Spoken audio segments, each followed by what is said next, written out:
Penanganan bencana dan tanggap darurat di negara Republik Indonesia ini adalah salah satu yang terbaik. Saya termasuk terbaik di dunia. Beliau sampaikan bahwa orang Papua harus tuntut kesejahteraan dan tidak tuntut kemerdekaan di Papua atau hak pelindungan nasib sendiri. Friends, welcome to the Manuscript Papua YouTube channel. Selamat datang di channel YouTube Manuscript Papua.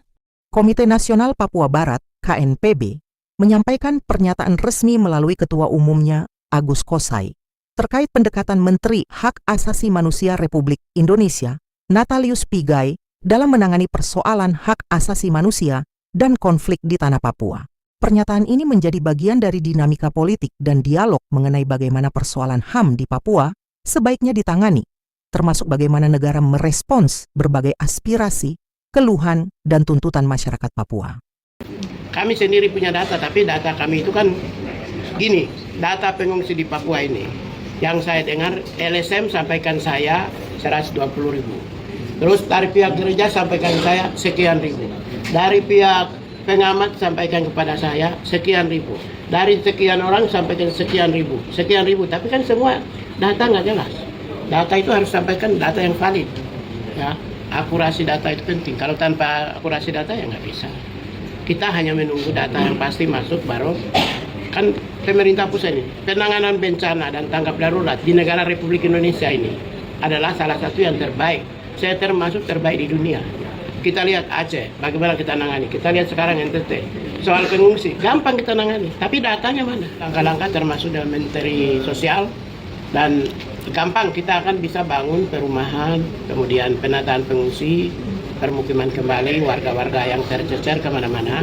Tapi syaratnya kan harus data. Makanya kami tadi itu tekankan bahwa data pengungsi yang akurat itu penting, supaya mereka bisa kembalikan ke kampung halaman masing-masing, ditata kembali, dibangun rumahnya, diberi jaminan hidupnya.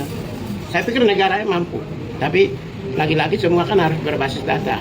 Data itu harus proaktif, ya, dari masyarakat lokal, kemudian desa, kampung, kelurahan, pemerintah daerah, maupun juga berbagai stakeholder. Dan saya pikir dia sudah mengerti proses apa yang diperjuangkan oleh bangsa Papua.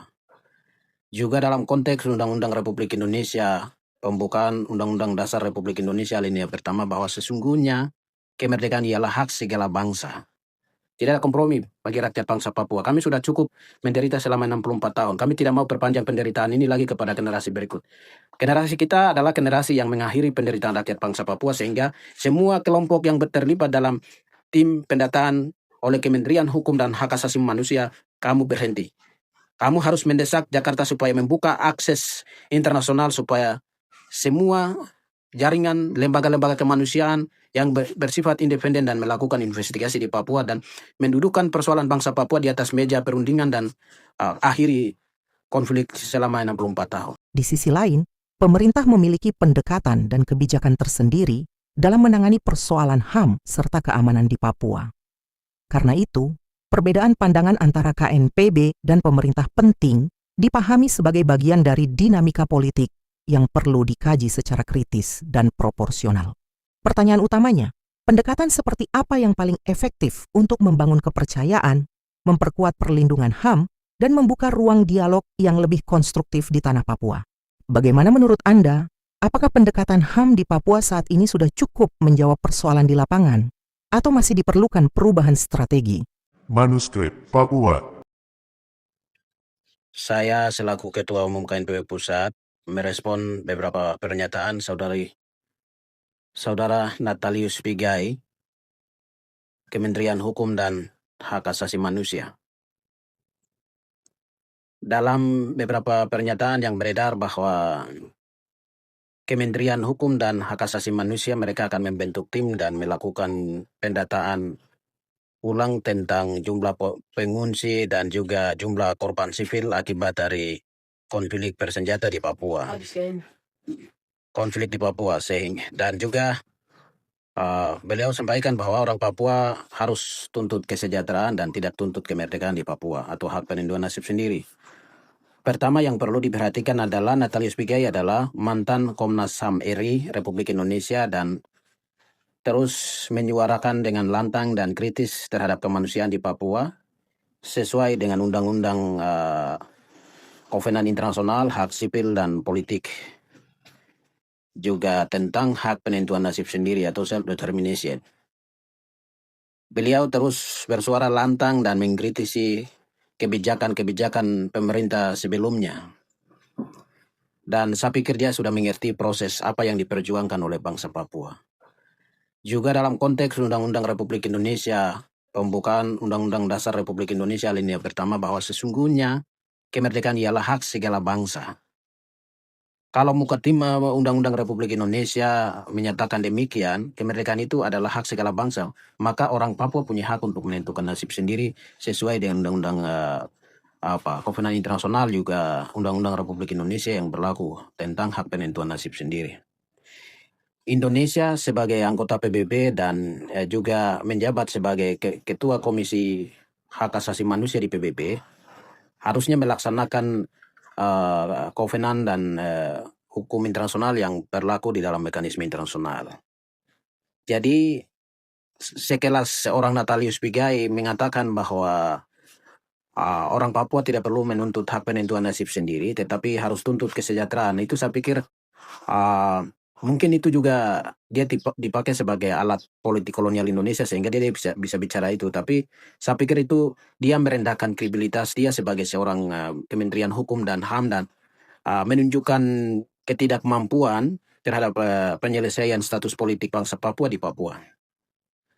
Hal yang berikut, saya pikir Natalius sudah dapat konfirmasi dari berbagai lembaga di Papua, gereja, pemerintah, LSM, yang bekerja sebagai lembaga mitra kemanusiaan di Papua, dan dia sudah mendapatkan sejumlah dokumen tentang kondisi kemanusiaan di Papua. Tetapi dia merasa tidak puas dengan laporan-laporan yang disampaikan oleh semua lembaga independen yang bekerja soal kemanusiaan di Papua. Kemudian dia harus melakukan pendataan ulang. Itu menunjukkan bahwa ketidakmampuan dia. Jadi perjuangan bangsa Papua selama 64 tahun di Papua itu adalah perjuangan tentang hak penentuan nasib sendiri, karena landasan sejarah bangsa Papua sangat jelas. Pendudukan Indonesia di Papua adalah secara ilegal dan bangsa Papua dipaksakan menjadi bagian dari bangsa Indonesia dalam maklumat yang dikeluarkan oleh Presiden Soekarno pada 19 Desember 1961 itu. Jadi kami ini dipaksakan dengan kekuatan militer dan menjadi bagian dari bangsa ini.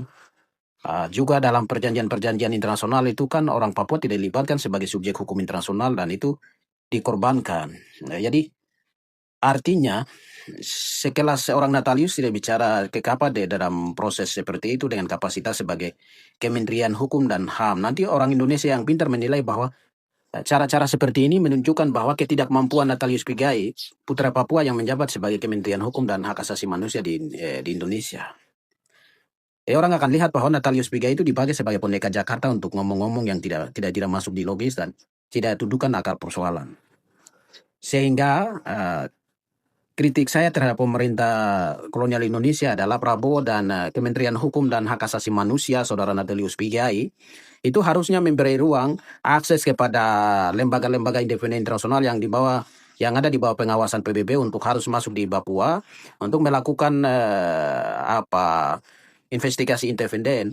Investigasi independen itu yang sangat dibutuhkan. Misalnya Palang Merah Internasional, Komisi Tinggi HAM PBB, dan lembaga-lembaga internasional lain itu diberi ruang karena Indonesia selama ini mengaku bahwa negara hukum dan demokrasi dan juga Indonesia sebagai negara anggota PBB yang berperan untuk bagaimana memediasi Palestina untuk menentukan nasib sendiri. Jadi Indonesia harus menunjukkan kedewasaan kepada dunia bahwa selain kau pergi bicara Palestina untuk menentukan nasib sendiri, kau juga harus lihat persoalan bangsamu, rakyatmu di Papua. Orang Papua di bawah kendali Indonesia sehingga Indonesia tidak bisa semena-mena mediasi Palestina untuk menentukan nasib sendiri, tapi Indonesia harus juga buka diri untuk menyelesaikan kasus Papua. Seperti yang Anda bilang bahwa Anda bagaimana menjadi mediator untuk menyelesaikan konflik di Palestina, untuk mendudukan persoalan mediasi Amerika, Israel, kemudian menyelesaikan persoalan di Palestina. Demikian pula Indonesia kok harus mampu menunjukkan bahwa saya juga punya masalah. Negara mana yang bisa menjadi mediator untuk memediasi bangsa Papua harus buka ruang. Jika misalnya ada negara-negara yang siap menjadi mediator, Anda harus terima. Seperti negara lain menerimamu untuk menjadi mediator bagi persoalan Palestina. Jadi Anda tidak bisa seolah-olah di dalam rumahmu tidak ada masalah, jadi kau yang layak jadi malaikat untuk orang lain, itu tidak bisa. Jadi saya sekali lagi mau sampaikan kepada saudara Natalius Pigai sebagai Kementerian Hukum dan HAM itu memberi ruang atau mengizinkan para lembaga-lembaga internasional, apalagi Indonesia sekarang menjabat sebagai Ketua Dewan Komisi HAM PBB, berarti mampu. Kamu sudah tunduk di bawah hukum internasional, maka mampu menunjukkan kedewasaan itu juga kepada dunia bahwa apa yang terjadi di Papua diberi ruang kepada internasional untuk menginvestigasi dengan berbagai lembaga kemanusiaan yang ada di internasional di bawah pengawasan PBB. Itu yang harus dilakukan oleh Natalius Pigai. Tidak bisa Natalius Pigai membentuk tim dan kemudian mencari data dan melakukan pendataan ulang. Itu targetnya apa? Kalau targetnya hanya untuk setelah mendapatkan data dan melakukan data pembanding selama ini apa yang disampaikan oleh rakyat bangsa Papua, itu saya pikir tidak, itu kami tolak. Proses itu kami tolak. Karena kenapa saya bilang bagian ini, orang Papua sudah 64 tahun itu sudah mengalami penjajahan yang sangat luar biasa, sehingga Natalius tidak bisa melakukan pendataan ulang, tapi menggunakan data yang ada itu kemudian memberikan izin kepada lembaga-lembaga independen untuk menginvestigasi kasus di Papua. Itu yang sangat benar. Yang berikut, catatan penting bagi orang Papua dan juga rakyat bangsa Papua yang terlibat dalam tim pendataan yang dibuat oleh Kementerian Hukum dan HAM di Papua, terutama dalam tim itu ada keterlibatan para pejuang, akademisi, lembaga-lembaga kemanusiaan, gereja, NGO yang terlibat. Kami sampaikan bahwa perjuangan kita bukan untuk menyelesaikan persoalan bangsa Papua dalam konteks Indonesia.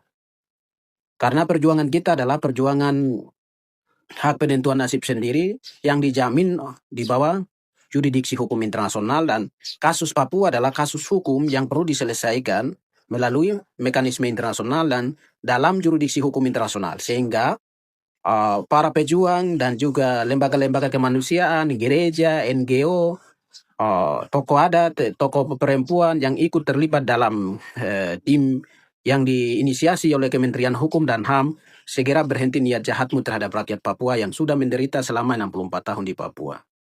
Anda selalu nyatakan perlawanan terhadap Indonesia, tapi kalau Anda terlibat dalam proses ini menunjukkan bahwa Anda ikut memperpanjang penderitaan rakyat Papua. Karena perjuangan kita bukan perjuangan merehabilitasi nama baik oleh negara Indonesia.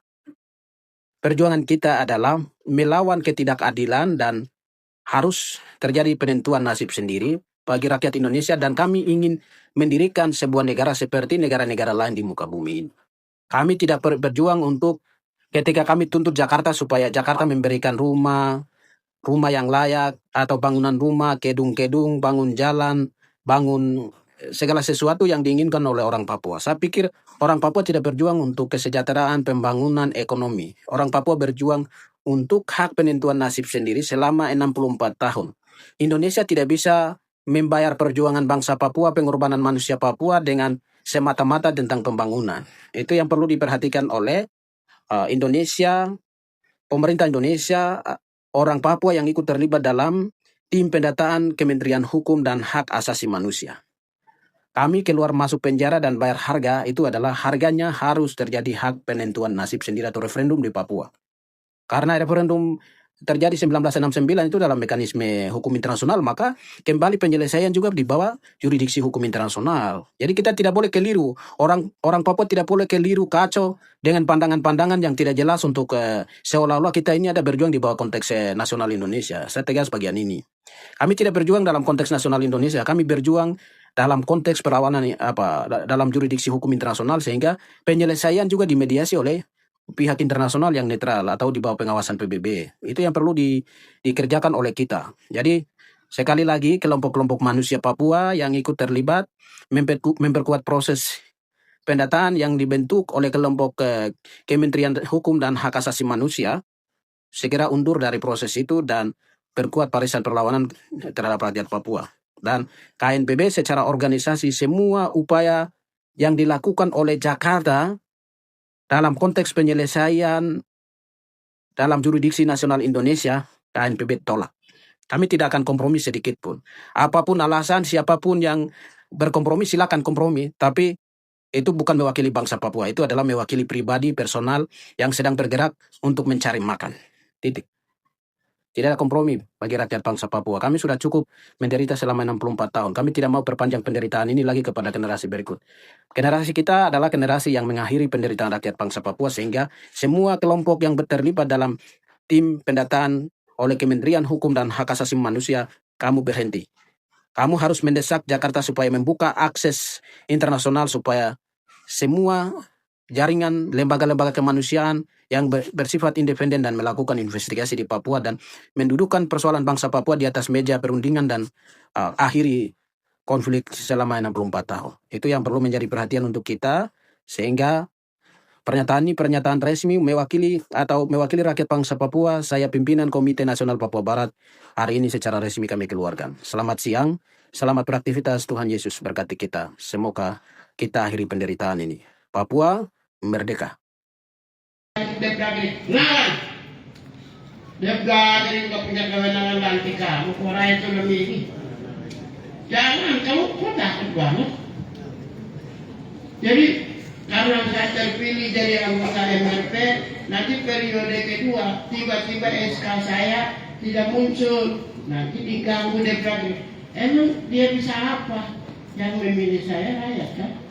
Dia itu tinggal menandatangani SK dan menyetujui. Dia tidak bisa negosiasikan posisi Anda sebagai wakil majelis dari rakyat.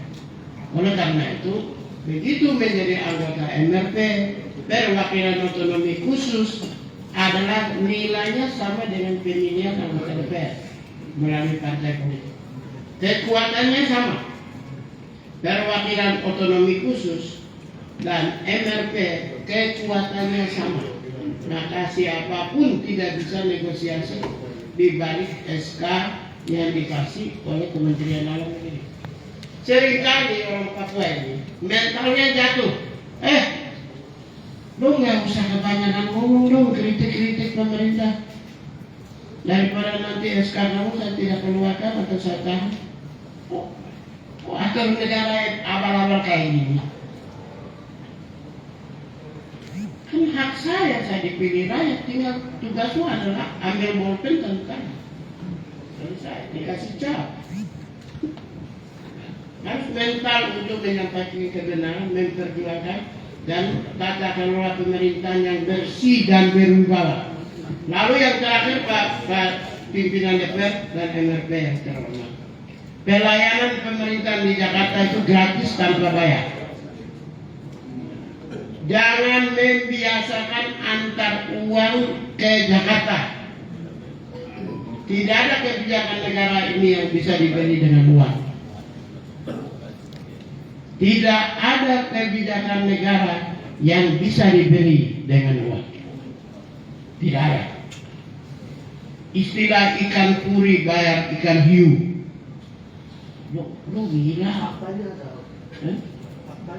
Fakta itu lawan. Fakta itu lawan. Saya ini orang Papua yang setiap hari saya menjadi benteng cerita orang Papua. Tapi saya tidak pernah jarang ketemu bupati dan pejabat Papua. Boleh cek di mana. Saya orang bersih. Saya tidak pernah macam-macam. Minimal tidak ada yang gosip. Ada nggak bupati yang pernah gosip Natalisme? Saya begini, ada. Saya sendiri juga nggak pernah. Saya malas tahu orangnya. Jadi urusan administrasi tata kelola pemerintahan dan pembangunan yang terkait dengan pembangunan Papua di Jakarta gratis, tidak bayar. Ya, saya tidak tahu ya kalau urusan politik, urusan partai politik dan pencalonan itu ya walau halal, itu urusan Tuhan karena namanya urusan politik itu bukan kami, itu urusan mereka. Tapi untuk pelayanan pemerintah, pelayanan politik di Jakarta tidak ada yang bisa diuangkan. Dan karena itu jangan gatal tangan itu, ambil segepok antar ke Jakarta bayar kebijakan. Kebijakan tidak bisa dibayar. Kebijakan itu gratis. Bapak bayar pajak, hasil pajak berikan kami gaji dan tunjangan. Ya berdasarkan itulah kita kasih berupa kebijakan. Ya, buang jauh-jauh itu tradisi ikan puri bayar ikan hiu. Kenapa? Saya ini punya rahasia. Saya sudah dokumennya saya tidak ada. Kalau disuruh buktikan, memang saya nggak ada. Tapi saya punya rahasia.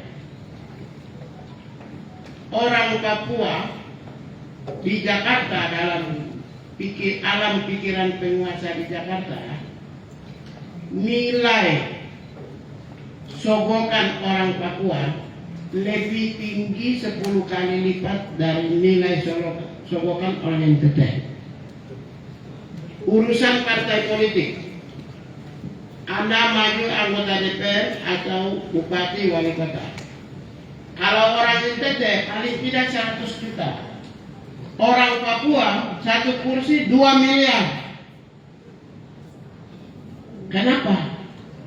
Ya karena kita yang menyantar uang. Padahal pulang istri anak penderita, sekolah juga nggak jelas.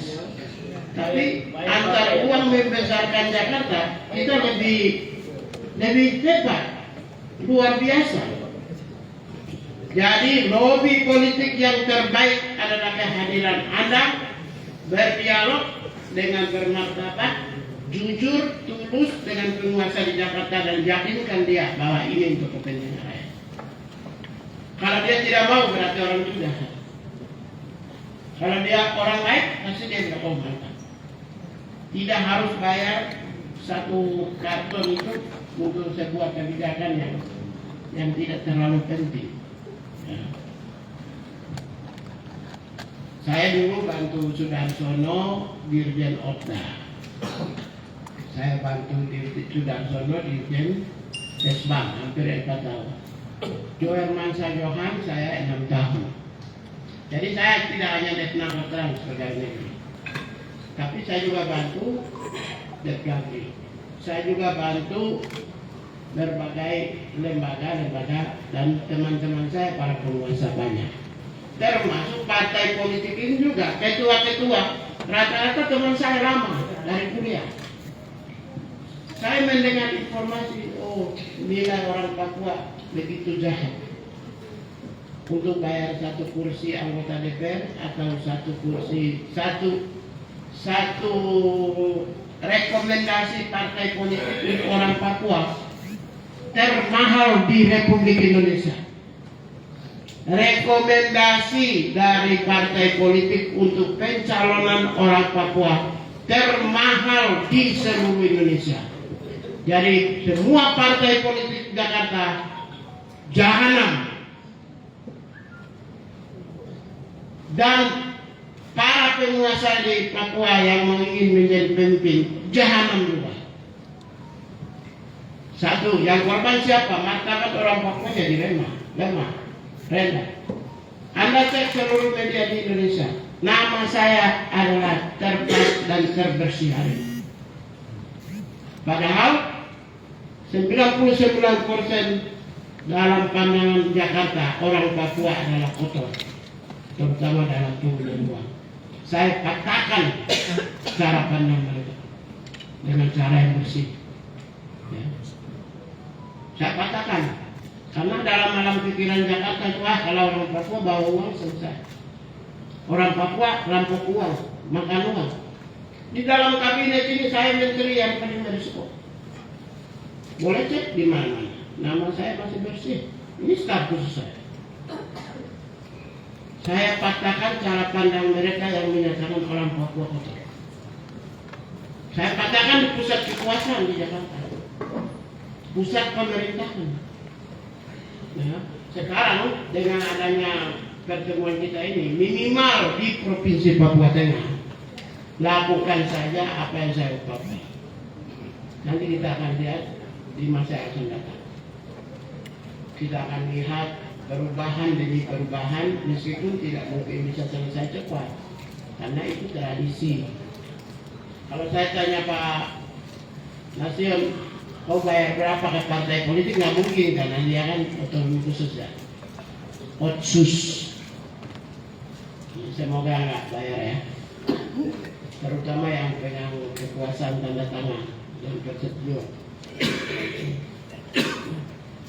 Jadi saya mau ingin sampaikan ada beberapa yang tadi itu secara esensi yang paling dalam adalah hal-hal yang bisa memajukan Papua kalau dilaksanakan sesuai dengan apa yang saya sampaikan berdasarkan pengalaman dan perjalanan panjang. Saya sendiri juga ini periode terakhir, kalau nanti berikut siapa yang jadi presiden kan belum tentu saya jadi menteri lagi. Ya, sementara saya jadi menteri, saya sampaikan sesuatu yang benar.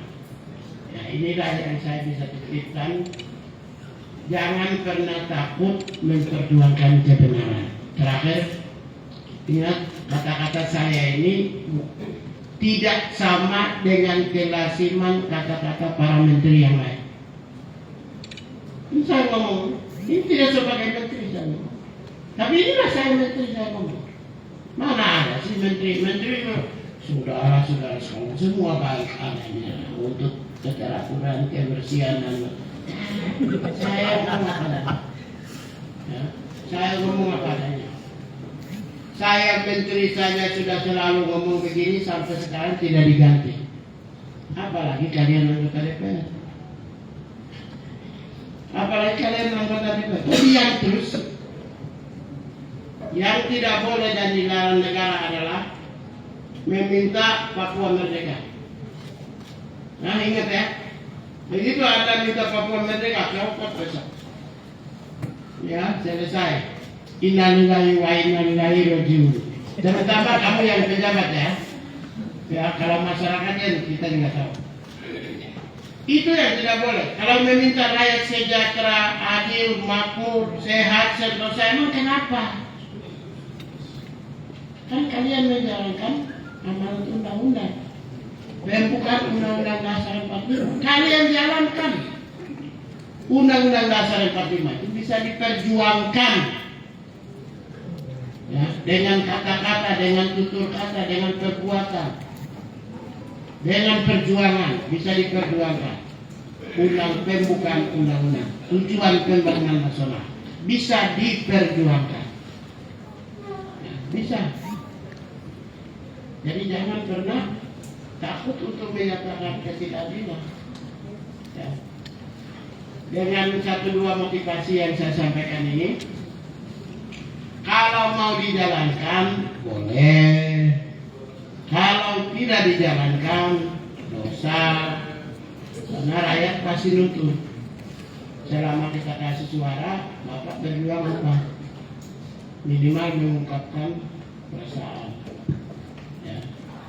Tapi keluarga kita tidak bersusah ya, karena kan kau ada di sini kan, dia kan mewakili saya kan kakaknya, ini kan adik kandung saya, satu darah. Jadi minimal kami keluarga saya tidak berdosa. Keluarga lain juga dibikin begitu, biar supaya saling sombong antar keluarga untuk membela rakyat, boleh kan? Tepuk tangan kita semua. Kan adik saya kandung, satu John, satu Emmanuel Gobay, LBH kan, adik saya kandung darah daging saya. Minimal membela orang Papua adalah sekarang kita bersaing antara satu keluarga dan keluarga lain. Kalian juga munculkan pembela-pembela lagi. Awak juga ini munculin pembela lagi. Om kan sudah pembela. Saya bagian berikut. Nah, munculin lagi dukung anak-anak adik-adik itu jadi pembela. Pembela kemanusiaan, pembela keadilan, pembela kebenaran. Kalau masing-masing itu bersaing memunculkan pembela keadilan, kebenaran, dan kemanusiaan di Papua, maka kita akan melihat ada keadilan dan matahari keadilan itu akan muncul mulai dari Papua Tengah. Demikian, terima kasih. Ya. Baik, Bapak Ibu, kita sudah mendengar arahan dari Pak Menteri. Kita buka ruang, nanti Bapak menyampaikan saran-saran saja yang penting supaya dapat ditindaklanjuti.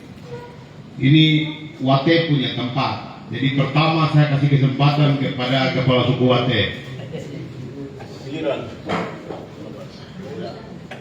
Aspirasi banyak-banyak ini sudah masuk di dalam minggu besar ini, kan sudah catat semua.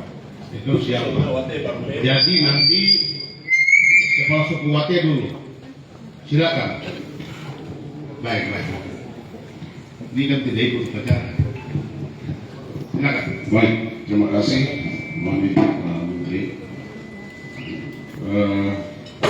Bapak Ketua DPR yang kami hormati, Bapak Ketua 2 dan Ketua 4, Bapak Anggota Dewan yang mulia Bapak Menteri, semua kepala suku dan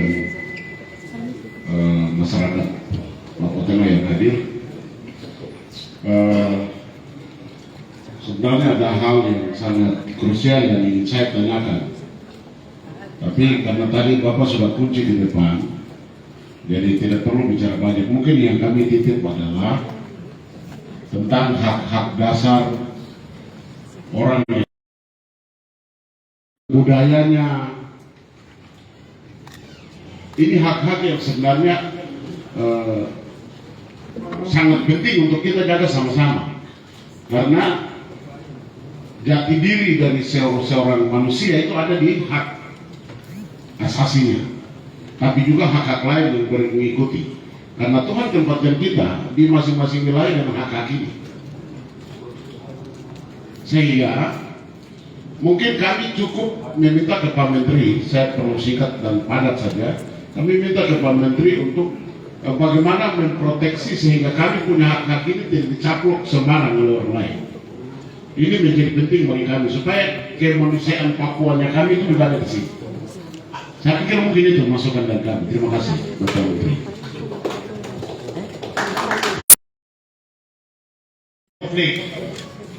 Bintang Jaya lebih dulu. Pak Bartol, silakan. Singkat, padat, jelas. Setelah itu Puncak siap.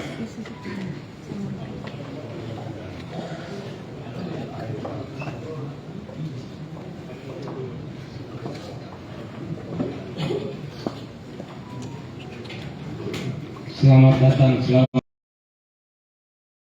kami tunggu.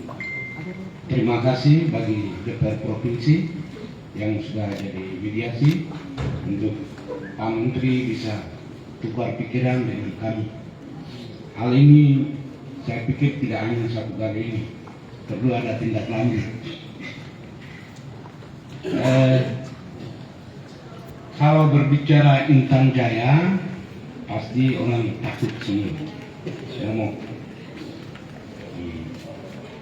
Sebelumnya itu Pak Menteri pernah sampai di Intan Jaya, tapi harapan kami bahwa mungkin setelah pertemuan ini bisa sampai di Intan Jaya juga. Mohon maaf Pak Menteri, tadi sudah sampaikan bahwa Pak Menteri berjuang sebagai single fighter dengan mempertaruhkan segala-galanya sampai dengan terakhir itu jadi menteri. Pak Menteri izin, kami tidak akan pungkiri sebagai tadi sudah mengakui bahwa Pak Menteri itu sebelahnya orang Men, ada juga orang Moni, kemudian ada juga Amumen. Tadi lupa bicara Pak Menteri. Sehingga dari sebagai keluarga itu kami ingin sekali mau menyampaikan bahwa tentang hidup kami yang tidak baik-baik saja. Kami tidak nyaman di atas. Sejak dari 1991.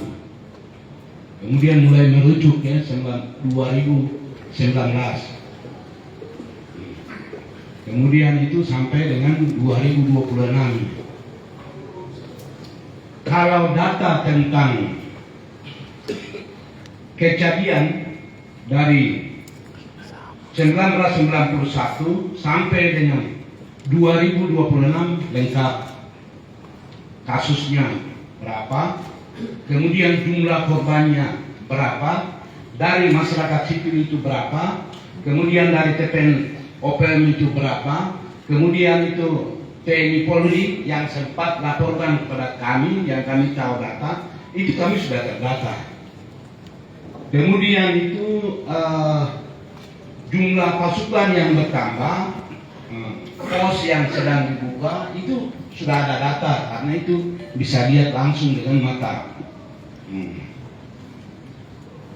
Yang jadi kendala dan sangat prihatin dari saya, Bartolomeus Merit, atas nama keluarga besar dari Intan Jaya, itu saya heran sekali dari pemerintah, baik itu pemerintah kabupaten maupun pemerintah provinsi, tidak bisa mendata data masyarakat yang mereka mengungsi keluar. Dari 2019 sampai dengan 2027. Ini 2026, ini sudah 7 tahun. 7 tahun ini berapa yang mengungsi keluar?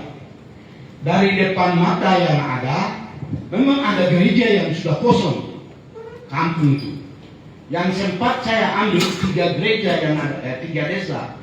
Desa Dudusiga, itu ada 2 gereja yang sudah kosong, 3 gereja yang sudah kosong. Kemudian desa Mbamogo di Munumai, itu gerejanya sudah terbakar, hangus, sudah tumbuh pohon.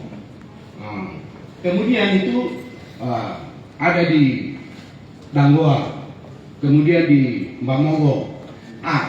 Dari data-data ini sudah jelas, masyarakat di atas sudah tidak di atas. Karena bagaimana? Jadi hampir setiap hari itu kan 2 hari terbang patroli, kemudian drone dari yang skala kecil sampai dengan yang skala besar yang bawa granat itu terbang. Sehingga memang yang ada itu pusat kota saja. Kalau yang di pinggiran itu masyarakatnya sudah mengungsi keluar. Itu mengungsinya ke Timika, kemudian ke Nabire di sini. Terus pemerintah Intan Jaya dengan gubernur ini sebenarnya mereka harus mendata, tidak bisa harapkan untuk dari yang lain yang ambil. Tapi sampai dengan sekarang data itu belum ada. Sempat juga secara umum Pak Menteri izin, kami sempat laporkan di Bali.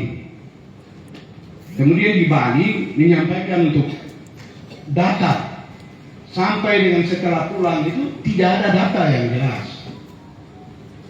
Contoh, yang ada di Nabire di sini dari 3 kampung, itu Danggoa, kemudian Munumai, dengan Desa Dudusigar, itu mayoritasnya suku Nduga.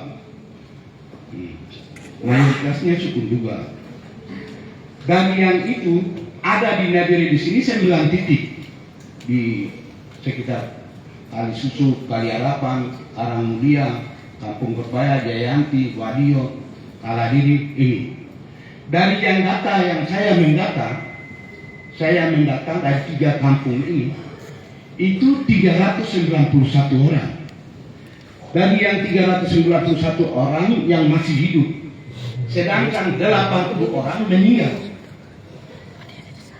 Dari yang 3 kampung kecil ini menjadi sampel, sedangkan berapa distrik itu sudah keluar. Lalu masyarakat ini kita biarkan saja kan? Jadi pemerintah itu untuk siapa sih sebenarnya? Pak Menteri minta maaf. Pak Menteri tadi mengatakan bahwa Semen Pajar, tapi saya tahu bahwa saya pemimpin Menteri yang datang akan pasti berikan harapan apa yang saya harus buat untuk pengungsi yang ada di Timika, yang ada di sini, masyarakat yang kasihan. Anak-anak mereka pendidikan sudah tidak jelas mereka. Mereka sekarang juga dapat jaminan makan, minum itu dari mana? Ini betul-betul persoalan yang sedang ada depan mata kita. Tetapi kami tidak. Kira-kira menurut Menteri itu apa yang kami harus tempuh?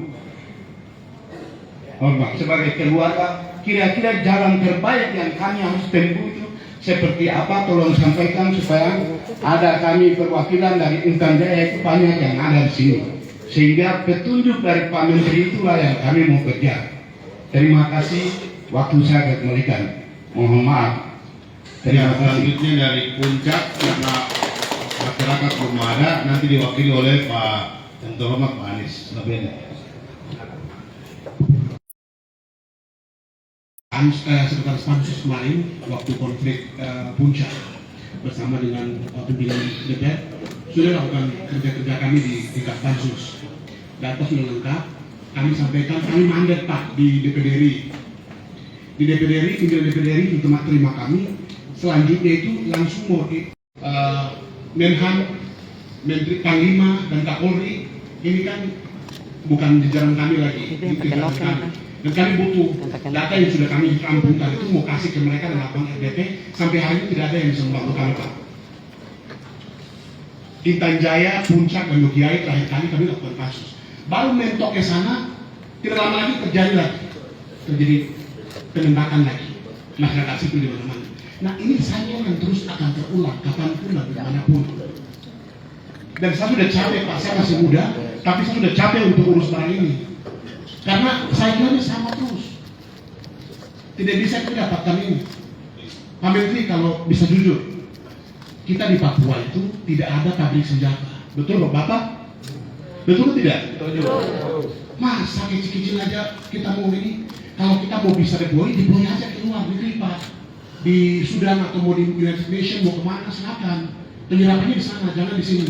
Ini menurut hemat saya secara pribadi. Kasihan Pak. Sangat kasihan. Jadi menurut saya itu lebih baik gitu. Itu yang pertama. Yang kedua Pak, untuk get masyarakat yang mengungsi sampai kapanpun masalahnya sama. Datanya lengkap, tapi ini kita baku lempar tanggung jawab dari satu ke satu. Jadi ya kita ini dipersalahkan lagi. Jadi berikut kita terima lagi demo. Setelah itu ini kita akan bawa aspirasi lagi karena kewenangan terbatas bahasanya. Tapi sampai di sana dari DPD RI sampaikan ke DPD RI itu pun sudah disampaikan. Nah DPD RI mau tindak lanjut untuk ke tingkatan menteri ini terus hadapkan kami dalam RDP nggak bisa. Itu masalah kami untuk kakak menteri kami. Terus yang kedua seperti yang sedang viral video yang akhir-akhir ini di media sosial tentang penemuan BRIN kepada Pak Presiden tentang daerah beberapa ini potensi sumber daya mineral ini tempat-tempat adanya konflik itu juga Pak. Coba kita konekkan cycle ini. Kenapa daerah-daerah konflik itu yang ada barang-barang yang dicari oleh seluruh dunia dan itu kita jaga dan kita pelihara.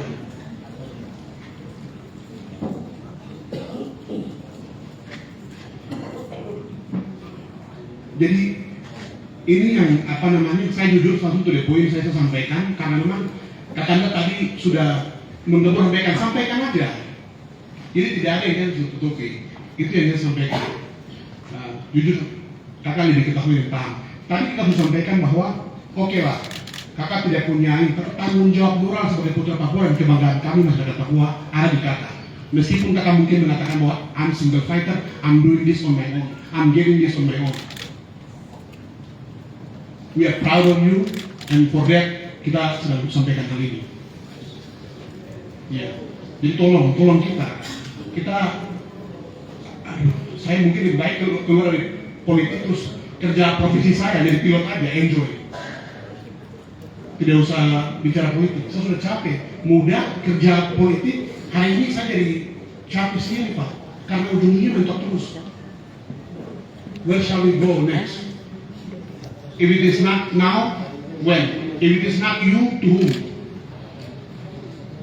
Thank you. Terima kasih. Baik, Pak Menteri bilang 3 saya jadi saya pikir secara umum sama. Telah menyampaikan tadi Pak Kepala Suku Wati bilang tentang soal tanah adat. Jadi bukan Pak Partol itu tentang pengungsi dan pergerakan pasukan yang masih terus berjalan. Di Pak Anies juga sama. Itu poinnya adalah apa kaitan antara hasil penelitian BRIN dengan konflik yang terus terjadi dan terjadi di wilayah-wilayah yang ada potensi yang ditemukan oleh BRIN. Kemudian Aspirasi ini sudah kami tampung, Pak Menteri. Ini bukunya ada, sebentar akan kami serahkan. Kami telah berusaha untuk dapat sampai kepada Menteri Pertahanan, tapi mentok di DPD kemarin. Mungkin dengan kehadiran Pak Menteri ini, tembok yang kemarin kandas di Jakarta itu mungkin dapat tembus atau seperti apa itu yang tadi dikatakan. Terakhir tadi ada pesan dari Intan Jaya yang berharap Pak Menteri bisa berkunjung ke Intan Jaya. Silakan Pak Menteri bisa memberikan tanggapan. Baik, yang pertama DPR RI. Dalam sejarah semua masyarakat adat di Indonesia ini berjuang supaya masyarakat adat harus diakui eksistensinya dan memperjuangkan keadilan bagi mereka. Periode-periode pemerintahan mentok karena tidak ada menteri yang peduli. Begitu saya jadi menteri, saya bentuk tim termasuk dengan Aman dan semua komunitas masyarakat adat, dan draft undang-undangnya sudah saya sampaikan ke DPR sudah panggil saya presentasikan di depan Badan Legislatif DPR. Berdoa saja supaya undang-undangnya disahkan. Minimal kalau undang-undangnya disahkan, masyarakat adat eksistensinya diakui, masyarakat adat dilestarikan dan dilindungi oleh undang-undang. Ya. Untuk menjawab, sebenarnya itu dalam kerangka perlindungan terhadap masyarakat adat. Nanti ada hubungan juga.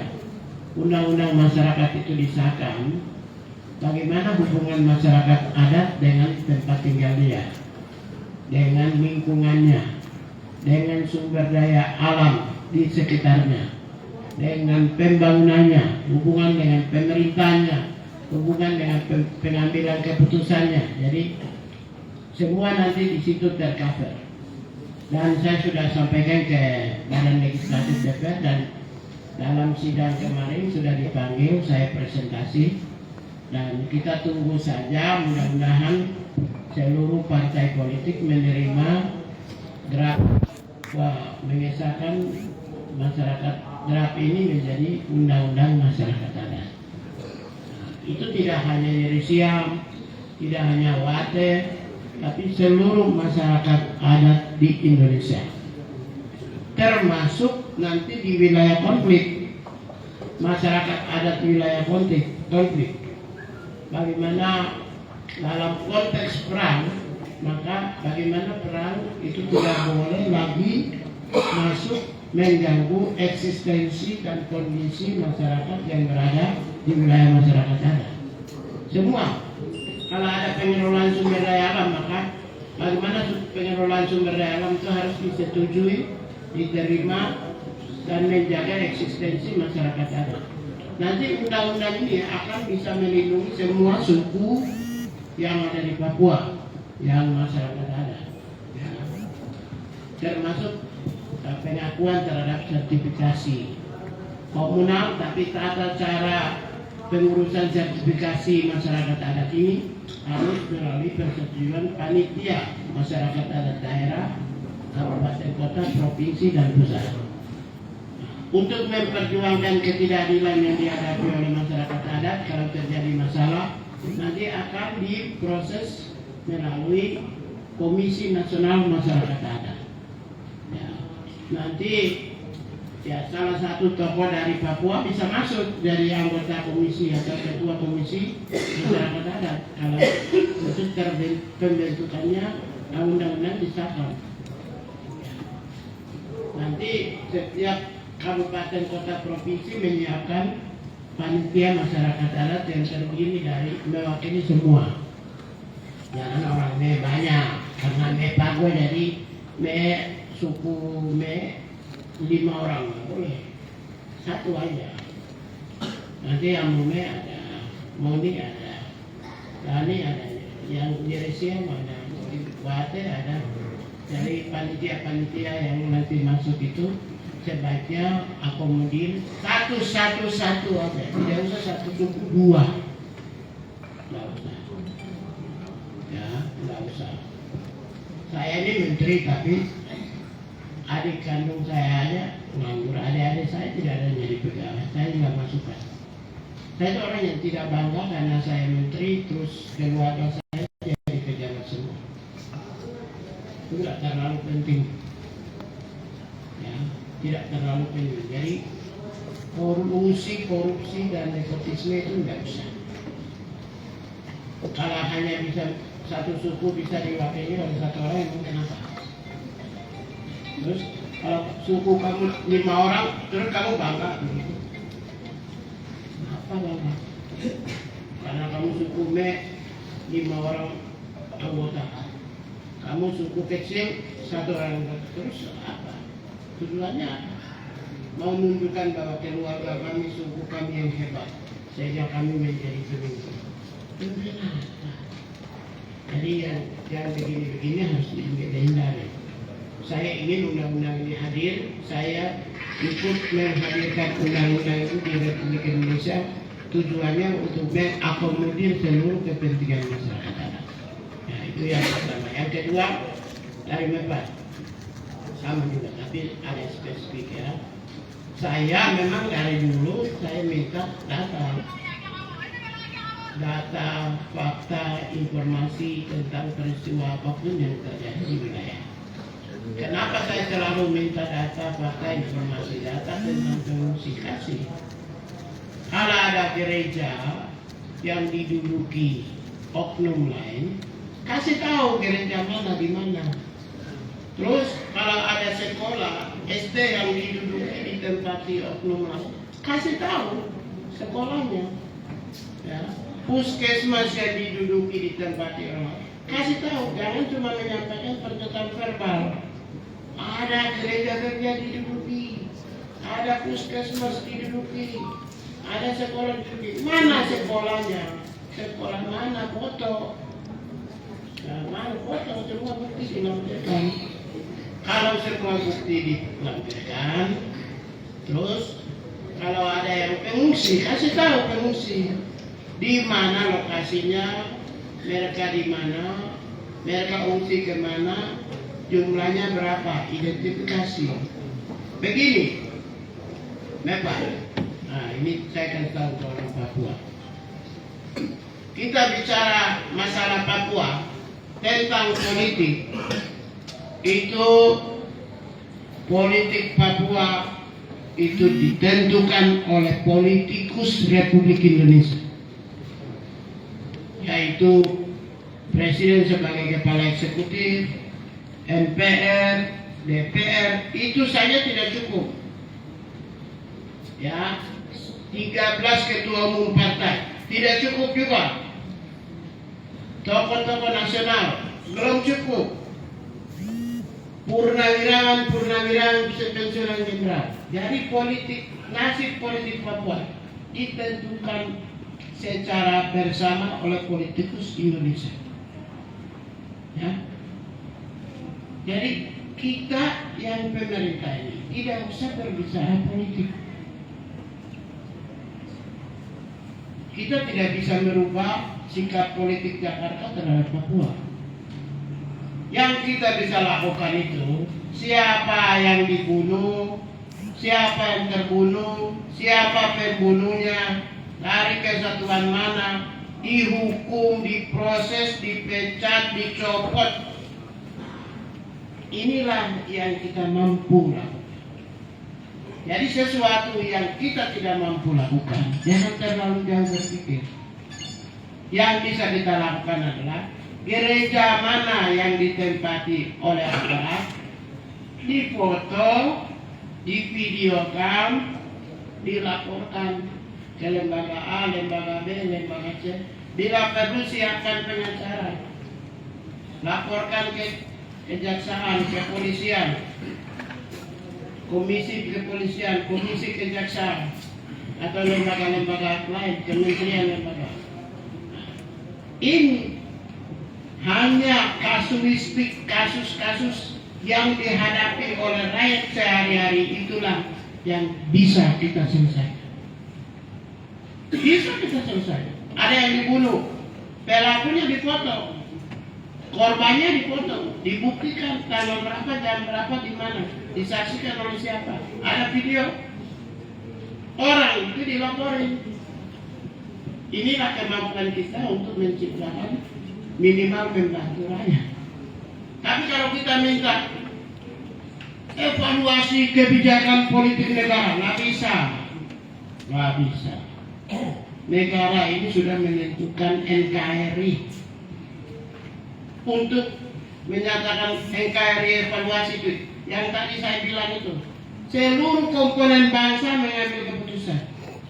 Kalau presiden bilang saya evaluasi, nggak bisa. Nanti kalau ketua umum partai bilang tidak mau kita. Presiden dengan ketua umum partai bilang kami mau evaluasi. Kalau MPR DPR bilang nggak mau, MPR DPR mereka bilang kamu evaluasi. Purnawirawan jenderal bilang nggak bisa. Mereka bilang evaluasi, tokoh-tokoh nasional Indonesia bilang nggak bisa. Semua bersetuju, raja-raja Nusantara bilang nggak bisa. Jadi kalau mau ingin bicara tentang politik, ya emang bisa apa? Nggak bisa. Jadi misalnya kebijakan nasional terkait dengan deployment kekuatan. Itu kalau keputusan negara, emang kamu bisa apa? Demi NKRI. Jadi hal yang tidak bisa, jangan minta. Yang bisa itu adalah ada yang bunuh di depan mata, kita foto, laporin orang itu. Obrak-abrik di media, naikkan, beritakan. Itu yang bisa. Ya. Kalau ada kesehatan, puskesmas diduduki, laporin. Ada pengungsi, laporin jumlahnya berapa, di mana mereka bersebarannya.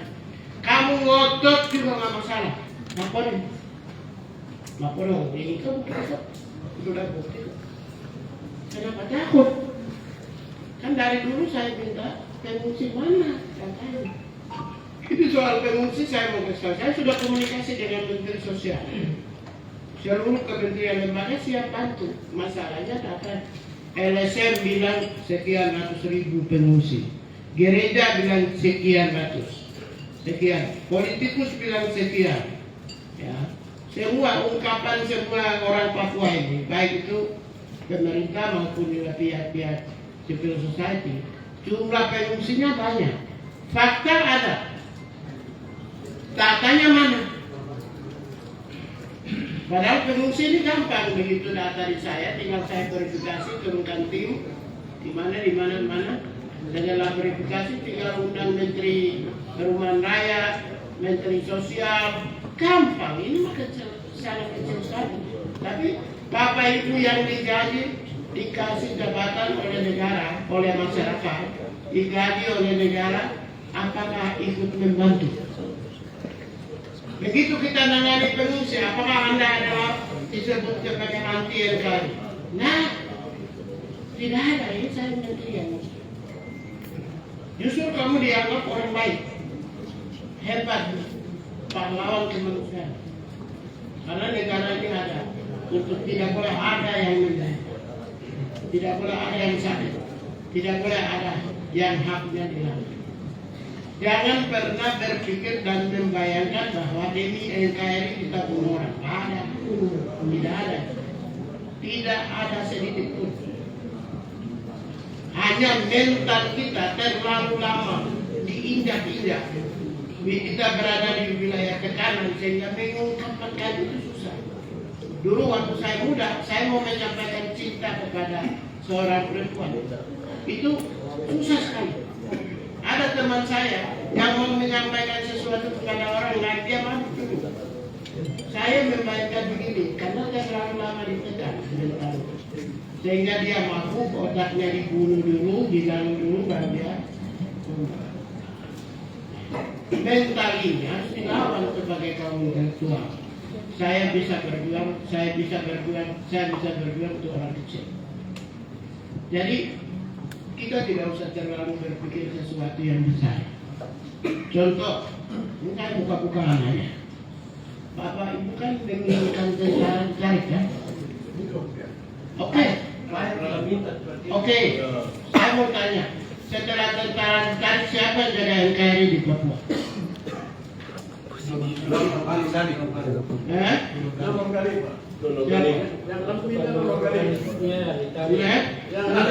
Gini, non organik apakah lebih kuat daripada negara? Sudahlah, ikat pinggang negara tidak usah rombeng dulu. Yang kalian lakukan itu adalah sesuatu yang tadi saya bilang, ada kejahatan laporin.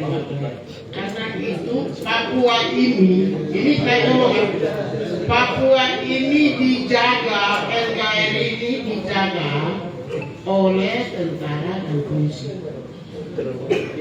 Saya tidak membantu siapa-siapa, tapi saya sampaikan kebenaran.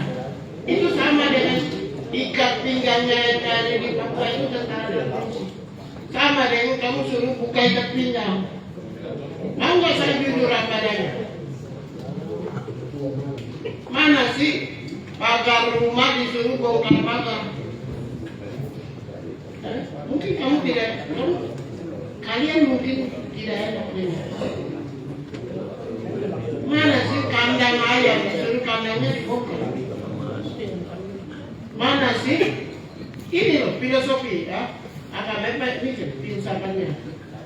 Gini. Jadi jangan pernah meminta kandang ayamnya disuruh bongkar, pagar rumahnya disuruh bongkar, ikat pinggangnya disuruh bongkar. Gak enak kan dengarnya? Tidak enak kan? Mohon maaf. Untuk Intan Jaya dengan Puncak yang berkeliling ini sebenarnya Pak Menteri dengan Pak Menteri punya presiden itu harus Papua Tengah dan Papua. Itu Pak Presiden tolong jawab kepada kami bahwa kami ini betul-betul anak dari sperma dia murni yang melahirkan atau kami ini apa penderitaan lama sekali. Gini. Sekarang yang tadi saya bilang kan, ada orang ditembak kemarin di Tanjaya. Orangnya sudah laporkan belum?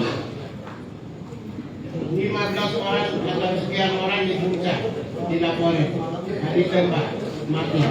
Orangnya sudah dilaporin belum polisi? Ke aparat, ke penegak hukum berlakunya. Pengungsian sudah laporin belum? Kalau tidak laporkan, yang menjustifikasi kebijakannya dipotong. Kan bukti itu yang membuat kebijakannya dievaluasi. Jadi gini, ini Papua ini hancur karena gara-gara kalian anggota DPR dan pejabat-pejabat. Tidak mampu membantu digaji, tapi uangnya tidak dipakai untuk ambil data-data, dokumen dan data. Ya? Saya senang kan gini, kita bertaruh gagasan. Pertanyaan saya, kemarin yang mau ambil tambang ya, tidak ada, kamu terlalu jauh ambil tambang. Yang di depan mata, kemarin yang Pak Bupati Intan Jaya buka baju itu, pelakunya Bapak sudah laporin belum? Di depan mata, sudah dilaporkan belum? Jawab dulu, sudah laporkan belum?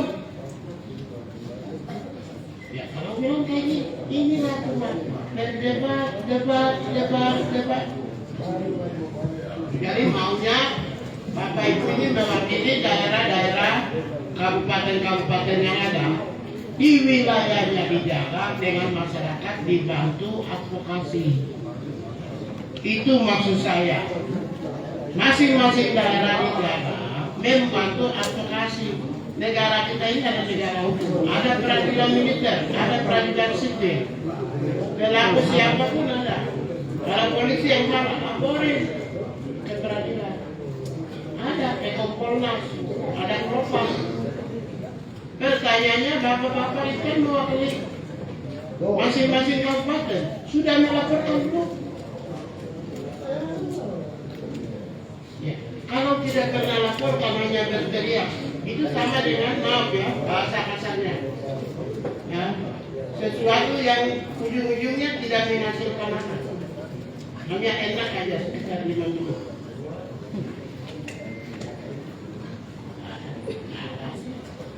Hanya menyenangkan. Ngomong. Ini Pak Menteri ada masukan. Kalau bisa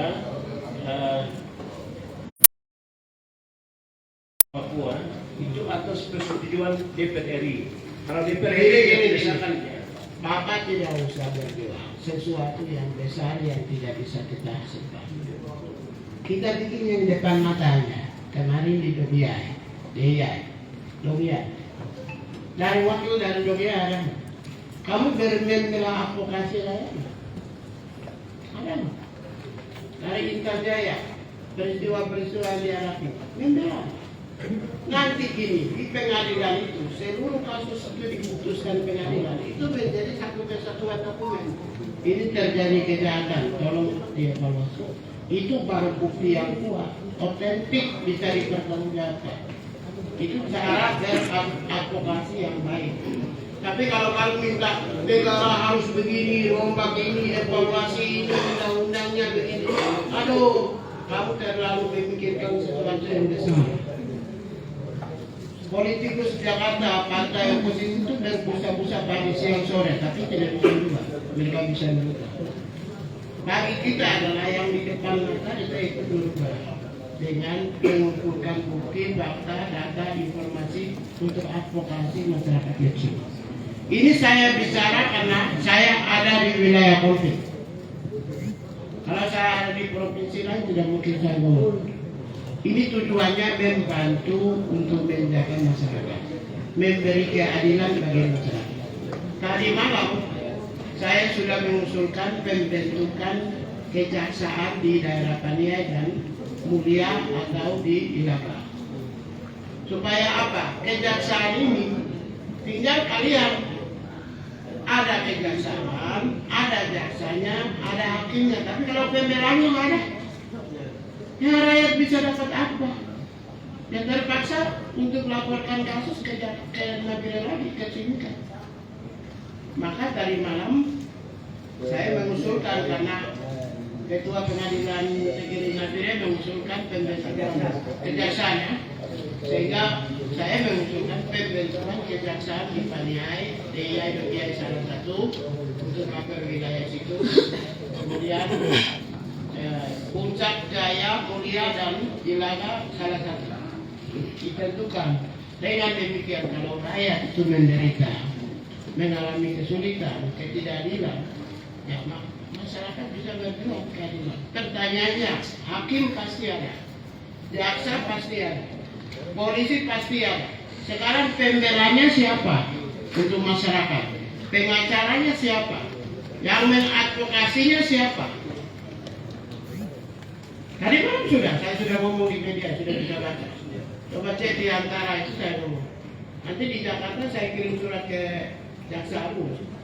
Kita mau menghadirkan keadilan. Tapi kalau anggota DPR cuma makan gaji buta tapi tidak mampu membangun advokasi masyarakat, sekalipun kejaksaan itu ada, rakyat tidak akan dapat apa? Keadilan.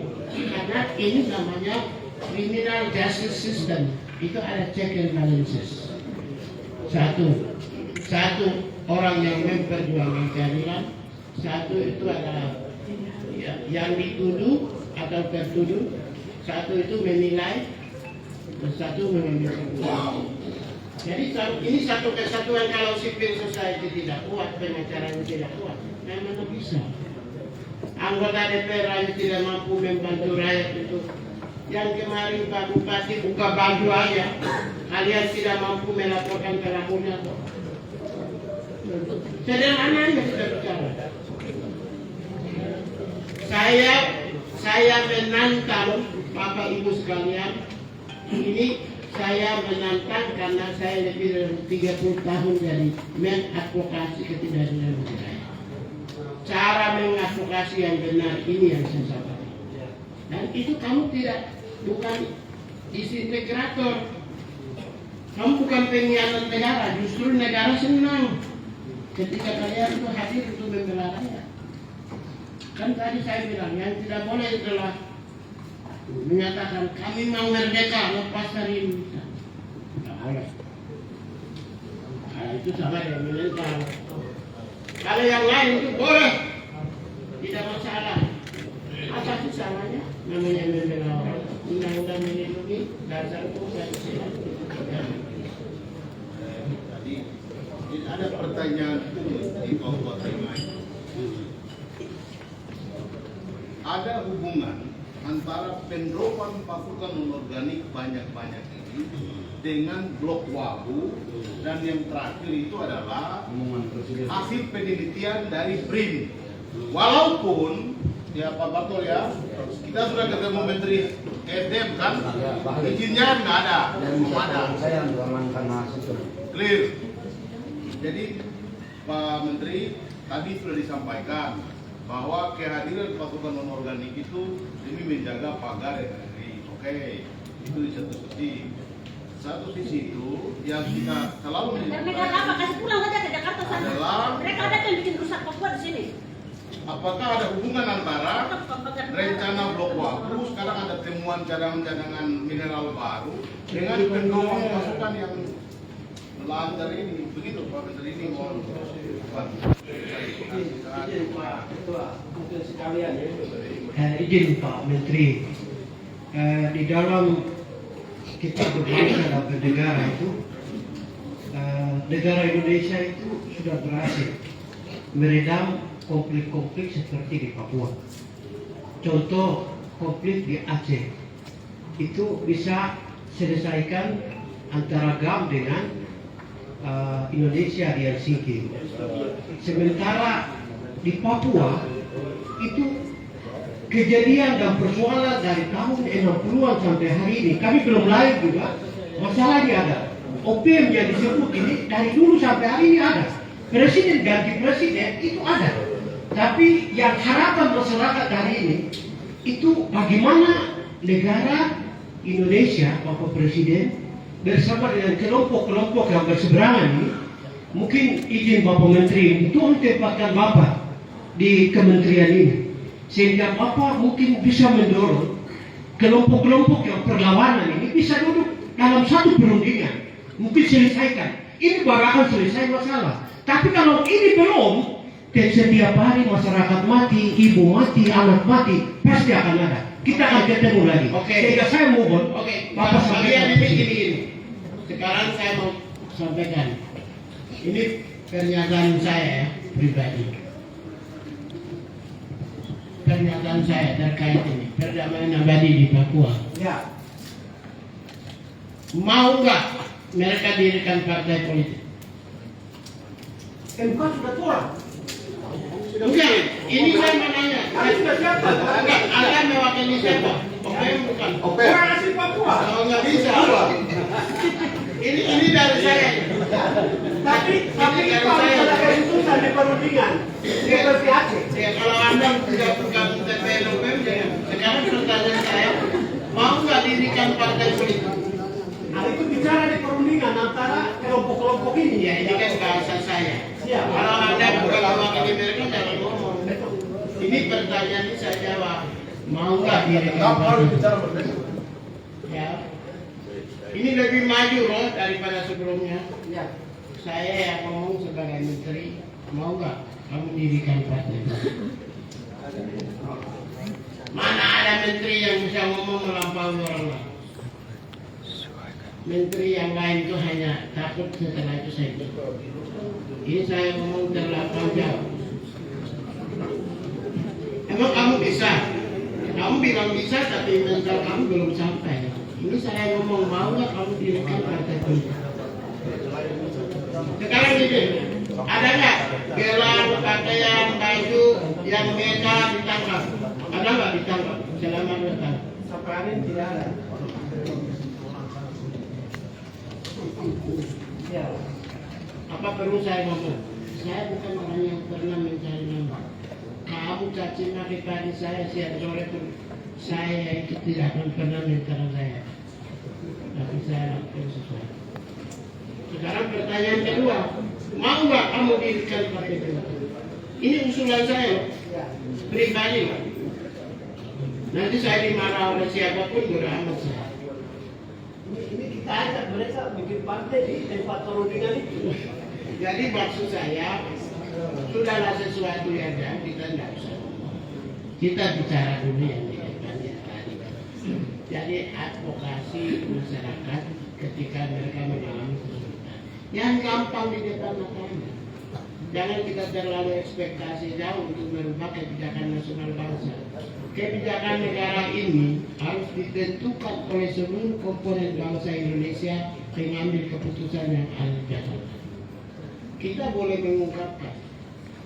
Nah, kalau kita bicara tentang Jakarta bikin sesuatu yang besar, tapi kita tidak bantu advokasi masyarakat kecil yang di depan mata tentang kemiskinan, tentang keterbelakangan, tentang kebodohan, angka buta huruf, angka stunting yang tinggi, orang-orang yang menderita ketidakadilan, orang yang ditembak, orang yang dianiaya, orang yang... Kalau kita tidak mampu advokasi mereka, jangan terlalu banyak ngomong sesuatu yang besar. Kalau tidak bisa naik sampai lantai ke-5, kalau kita hanya bisa sampai lantai 2, jangan maksa untuk naik ke lantai 5. Kita lakukan aja yang di depan. Kita terlalu banyak impian kita, imajinasi kita itu terlalu tinggi untuk naik sampai lantai 5. Tapi hanya sampai lantai 2 aja, Bapak anggota DPR yang dipilih rakyat tidak pernah advokasi masyarakat. Pak Menteri, itu ulang-ulang. Mending saya ulang-ulang. Mentalitas kita di daerah konflik yang model macam Intan Jaya dengan Puncak itu sudah tidak memungkinkan ruang. Begini, Sama sekali tidak kalau memungkinkan Anda ruang. tidak Karena bisa, tempat yang biasa, tempat yang aman, itu Pak Menteri hormat. begini, kalau Anda tidak Kami bisa, sudah mencoba. oke, Ada jalan juga. Ada, ini teman-teman adik-adik ini banyak. ya, Tapi begini. kami juga mentok, karena Pak Menteri sendiri Kalau kami kalian orang tidak pribadi. bisa, kalau kalian tidak Bukan bisa, pemimpin kami. siapkan pengacara. Pengacara itu cuma dibayar jasa pengacara, dia yang jalankan. Kan tidak perlu kalian berdua, kalian siapkan pengacara. Ini saya sebagai Menteri HAM dan orang yang punya pengalaman advokasi yang saya nangkap. Sesuatu yang gampang di depan mata, tapi semua orang bisa respect. Karena coba lihat, orang tidak bersalah pun dihukum oleh keputusan pengadilan, semua orang mengerti. Meskipun salahnya kecil, karena keputusan pengadilan itu final dan mengikat. Kalau Anda tidak bisa sendiri, Anda cari pengacara. Pengacara yang memperjuangkan keadilan. Itulah sistem hukum itu bekerja di negara Republik Indonesia. Indonesia itu bekerja dan keputusan pengadilan, maka semua orang pasti akan menghormati. Apapun Anda suka tidak suka, begitu hakim memutuskan, maka pada saat itu semua orang. Demikian ya, yang saya sampaikan. Terus yang dari puncak tinggal data-datanya nanti tolong dikasih dan maksudnya Elvis datang ke kantor. Saya mau serahkan. Ya. Saya pikir itu ya. Pak Menteri, hanya 3 urusan, 3 kewajiban negara atas HAM di Papua. Pertama, negara memiliki kewajiban untuk menghormati HAM di Papua. Yang kedua, negara memiliki kewajiban untuk menjamin perlindungan HAM di Papua. Ketiga, negara memiliki kewajiban untuk memenuhi kebutuhan HAM di Papua. Ini harus masukkan dan Pak Menteri tulis dan ini harus laksanakan di seluruh Papua. Terima kasih dan saya kembalikan. Assalamualaikum warahmatullahi wabarakatuh.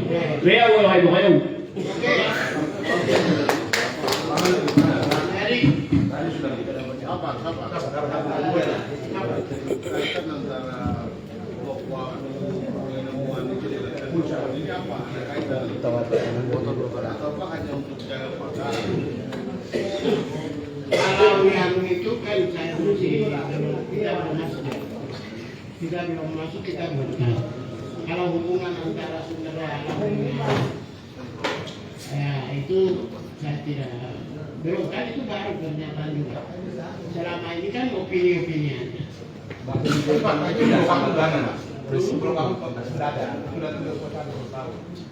Ya, belum ada ini. Kalau itu kita tidak tahu ya. Kita tidak tahu. Kalau itu begini pertanyaan saya misalnya, andaikan saya punya perusahaan di sini, tapi kan masih belum buat. Kalau rencana itu kan kita masih membayangkan. Saya nggak bisa jawab karena saya belum menemukan apakah hubungan yang signifikan. Informasi pun saya harus cari tahu, bukti-bukti harus dikumpulkan. Nah, karena masih eksplorasi, masih belum eksploitasi. Kalau eksploitasi maka ada undang-undang mengaturkan proyek vital nasional. Kalau sudah dieksploitasi, masih eksplorasi itu kan masih banyak, kita belum tahu. Itu masih sesuatu yang masih jauh. Mungkin 30 tahun pun juga belum tentu. Belum, iya, belum. Itu masih jauh. Kalau misalnya di Freeport, baru pengamanan itu namanya pengamanan proyek vital nasional sesuai dengan undang-undang. Tapi kalau yang masih belum tahu, misalnya di Tanjung sini, Tanjung Murate, berarti ada sumber daya alam di dalamnya. Kan itu masih belum tahu. Kapan buka, kapan dilaksanakan, masih dalam eksplorasi kan tidak bisa. Ya. Saya pikir itu ya. Ada. Sudah. Ada.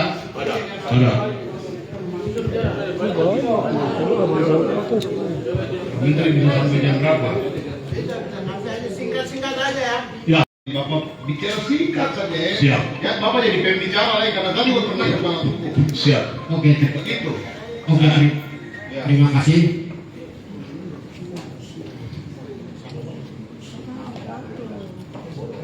Ya, silakan.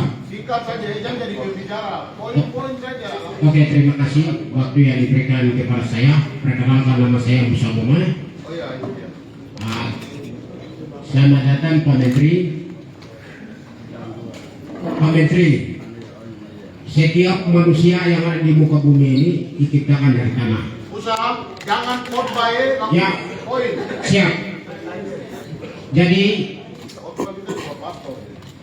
wilayah Wapitoa yang diklaim oleh Satgas PPHK dengan lokasi 1.999.180 hektar tanah. Itu yang diklaim di kilometer 100 di kilometer 95. Yang kedua 3.160 hektar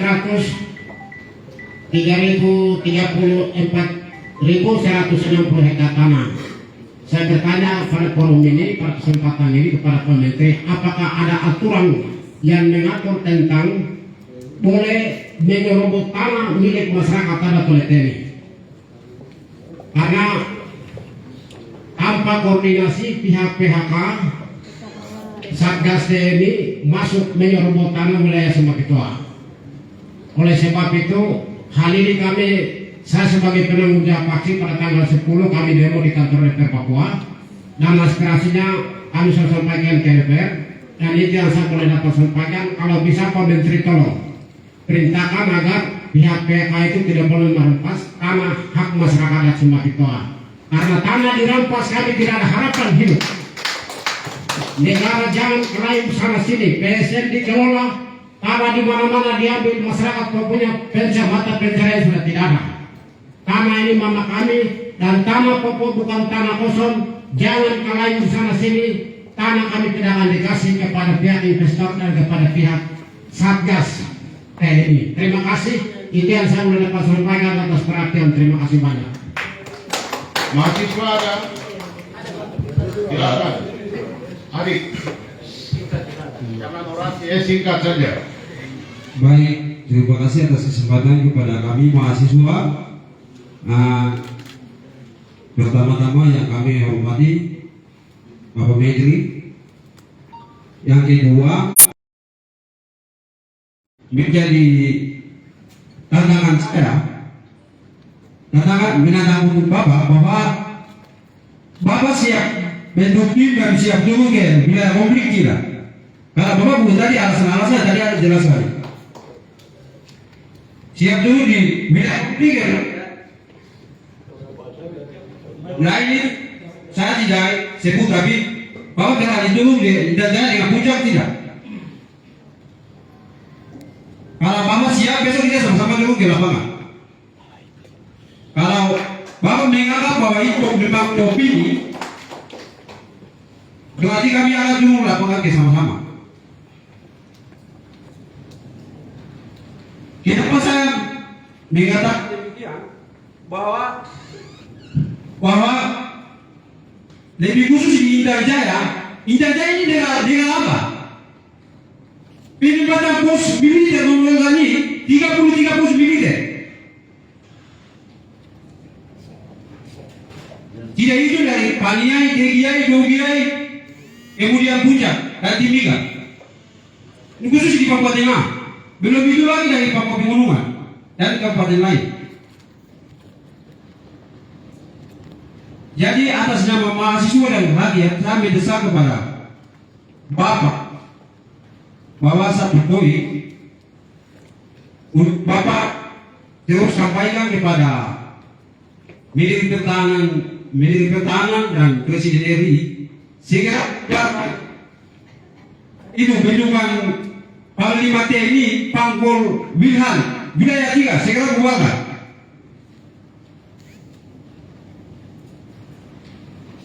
Setelah adanya Pangkol Wilhan wilayah 3 di setelah bendung dan pangkalan militer di Timika, kehidupan rakyat Papua ini kacau balau. Di bawahnya ada Damai Rates, kemudian Bob Sadema dan lain-lain itu melakukan kekerasan kepada rakyat Papua dan menciptakan konflik dan kepanjangan karena adanya Pangkol Wilhan wilayah 3. Jadi saya mendesak kepada Bapak untuk teruskan kepada Presiden RI segera merupakan bendungan TNI. Itu yang pertama. Yang kedua, ini ketiga. Oh yang ketiga, segera tarik militer dan organik dari seluruh tanah Papua dan lebih khususnya wilayah konflik. Dan lebih khususnya yang paling lebih banyak itu di Dogiai, Timika, Intan Jaya dan Puncak Jaya. Segera tarik. Atas nama malu sampaikan demikian. Waktu kembalikan. Silakan Pak Menteri.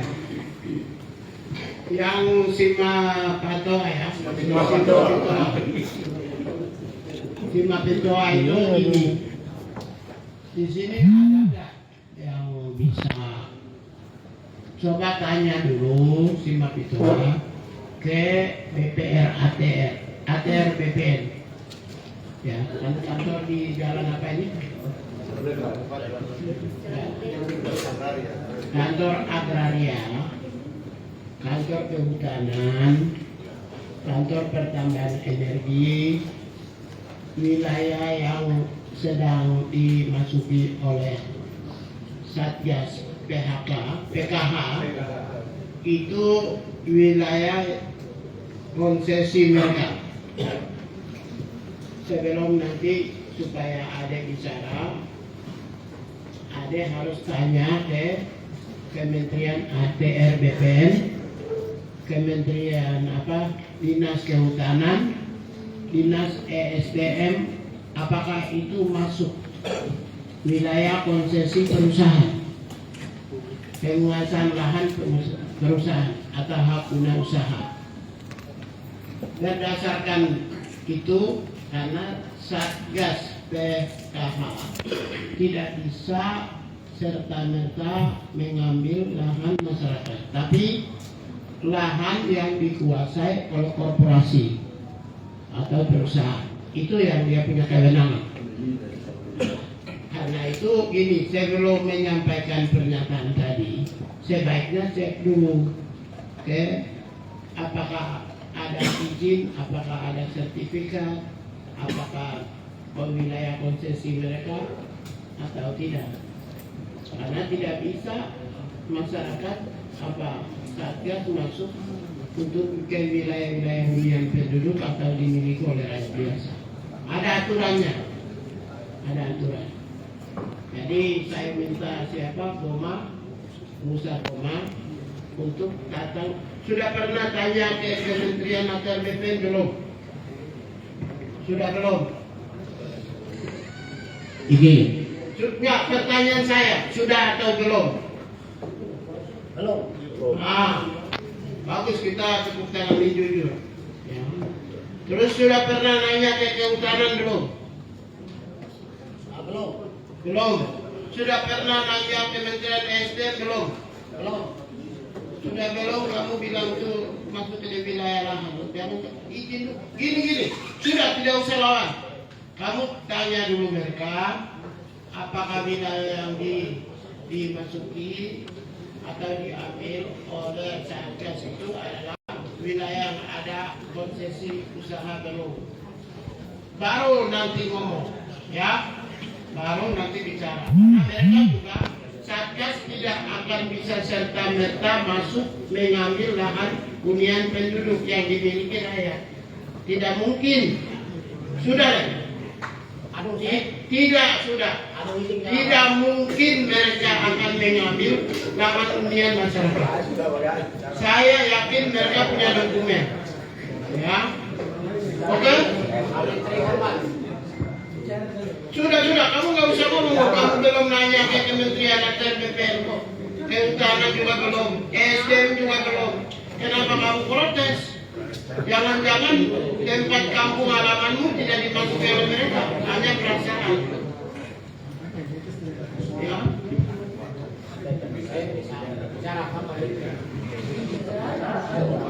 Ya, sudah nanya belum? Sudah pegang dokumen belum? Baca dulu data, oke? Jadi Pak Menteri, izin minta maaf dengan hormat. Pihak mereka ke tempat kepala dusun Bapak Tobias tadi itu dijejar selama 7 kali, dipaksakan dengan tawaran nilai 150 juta. Nggak ada hubungan. Tanya dulu Kementerian Atar, Kehutanan, SDM. Apakah wilayah kami ini wilayah yang masuk konsesinya? Udah deh. Atau yang boleh ditertibkan itu adalah lahan konsesi oleh korporasi yang bisa ditertibkan. Negara pun tidak punya hak. Satgas pun tidak punya hak. Ya. Terus yang tadi dari mahasiswa,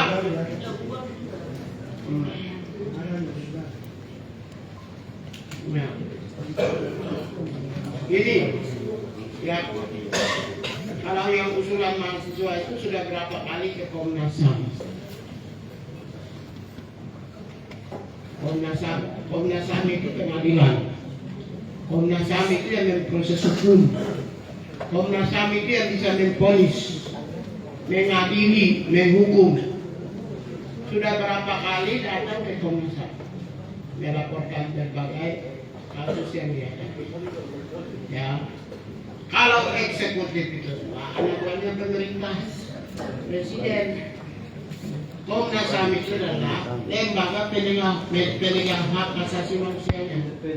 Oleh karena itu sering-sering melaporkan ke Komnas HAM supaya Komnas HAM yang turun lakukan pemantauan, lakukan penyelidikan.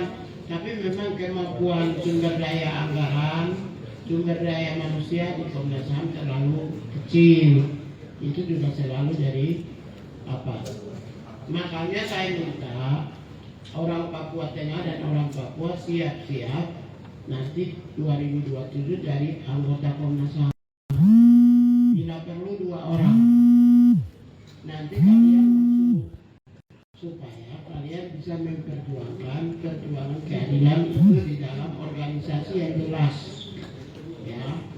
Jangan anti Komnas HAM. Jangan pernah meninggalkan lembaga-lembaga pembela HAM. Jangan anti LBH, anti Walhi, anti imparsial, anti LSM. Apalagi Komnas HAM, Komnas Anak, Komnas Perempuan. Ya, semua harus masuk. Begitu kalian masuk ke dalam, dari dalam baru kalian berjuang, memperjuangkan. Kalau kalian tidak bisa memperjuangkan dari dalam, ya nggak bisa. Ya untuk itu, mulai sekarang anak mahasiswa yang tadi siap-siap jadi anggota Komnas HAM. NGO, LSM siap-siap jadi komisioner Komnas HAM. Komisioner Komnas HAM baru bisa memperjuangkan keadilan dari dalam. Bisa menekan, bisa memberi hukuman, ya. Itu yang paling terakhir saya titip adalah mempersiapkan diri. Jangan pernah, kita ini negara Republik Indonesia. Jangan anti lembaga-lembaga pembela dalam negara Republik Indonesia. Kalaupun kalian mau berjuang, masuk ke dalam baru berjuang dari dalam. Soal nanti ada keadilan atau tidak, gampang.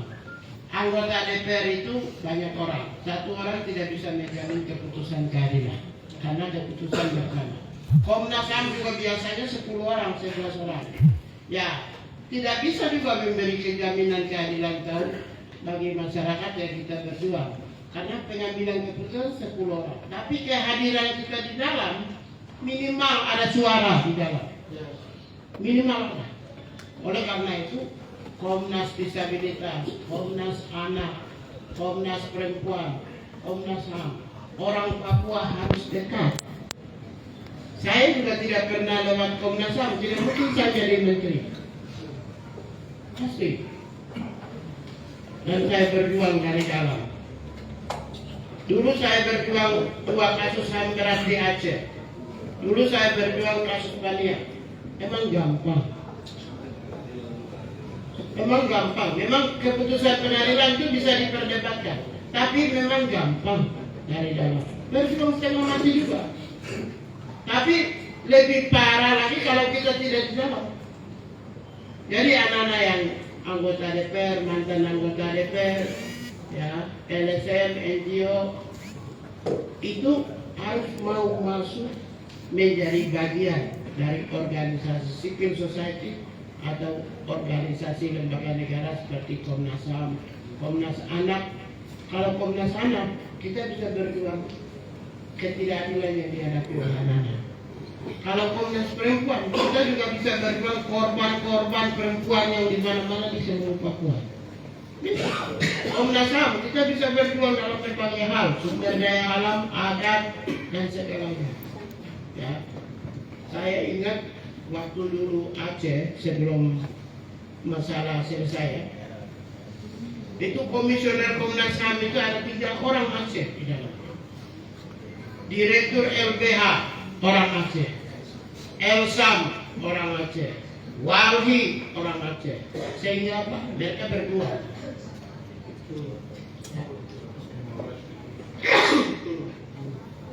Mereka berdua. Sehingga apa ya? Karena mereka berjuang dari dalam, memaksa SBY melakukan sesuatu. Mereka berjuang. Karena mereka ada di dalam. Di Komnas HAM ada 3 orang, mereka berjuang.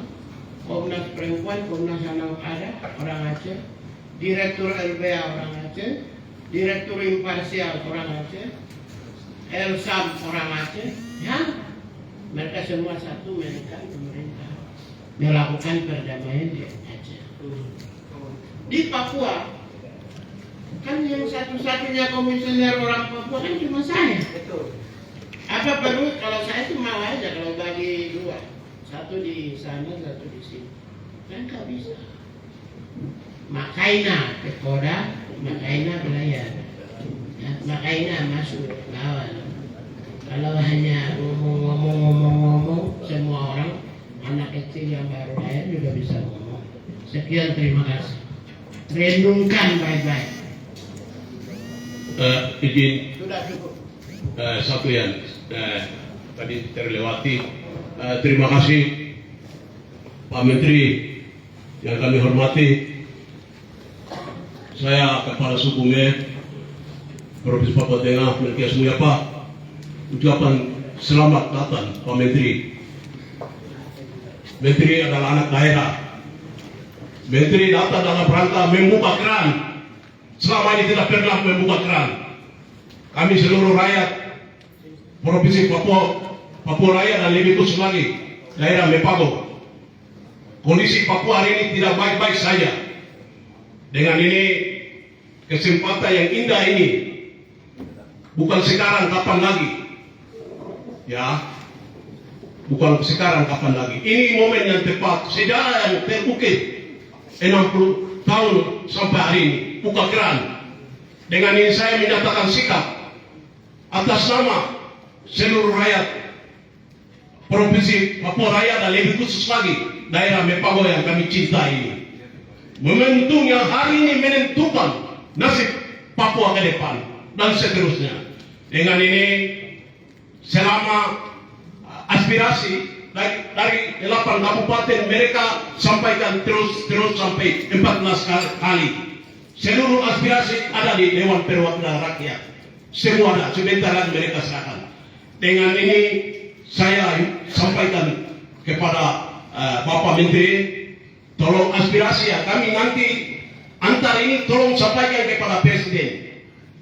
Dan tim yang nanti kita bentuk itu kami juga sampaikan langsung serahkan kepada Presiden. Dalam kesempatan ini Bapak tolong agendakan pertemuan ini, kita langsung sampaikan secara tertulis maupun secara lisan yang saya sampaikan kesempatan ini. Bapak tolong menjembatani aspirasi ini langsung kami mau sampaikan ke Presiden. Dengan ini kesempatan yang baik ini kami tidak mengurangi rasa hormat kepada kami, kepada Bapak Menteri. Tolong menyikapi dan tolong menyampaikan aspirasi. Kami atas nama rakyat menyampaikan selamat kepada Bapak Menteri. Sekian dan terima kasih, saya kembalikan. Salam, Tuhan memberkati Bapak Menteri Hukum dan HAM. Terima kasih. Gini. Oke, terima kasih. Gini.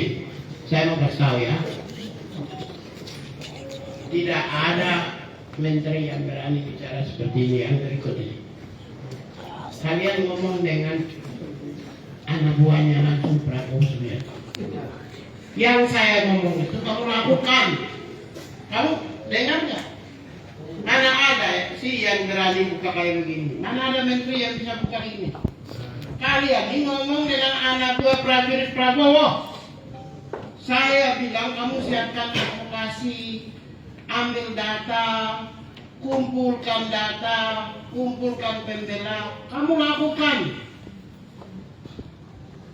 Kamu kebanyakan sih.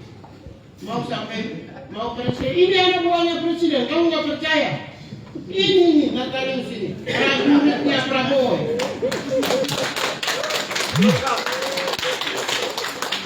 Yang tadi saya sampaikan, mari kita berjalan, mari kita saling kasih sayang.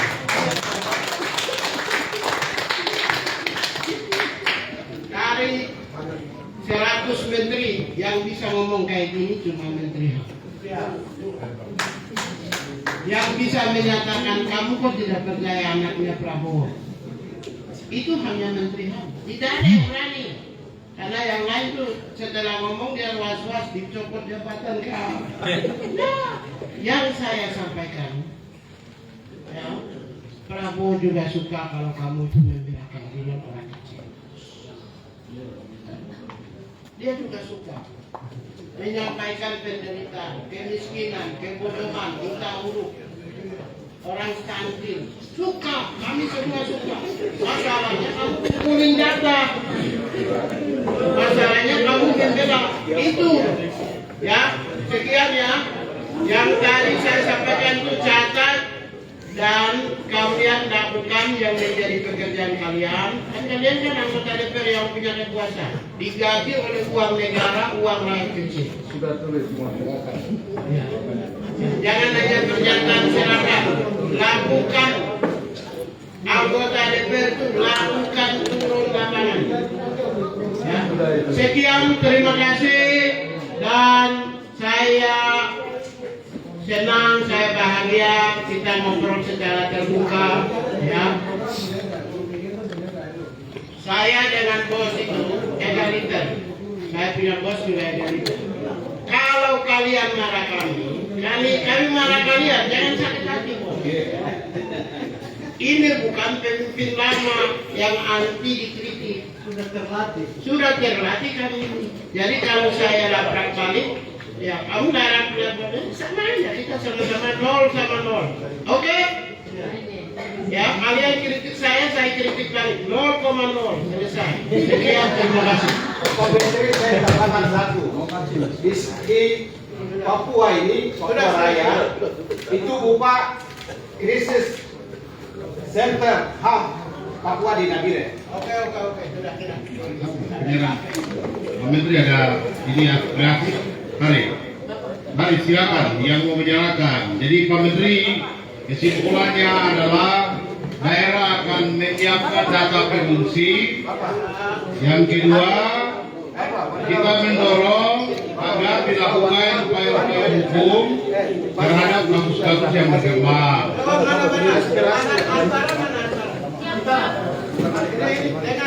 Antara. Yang pertama adalah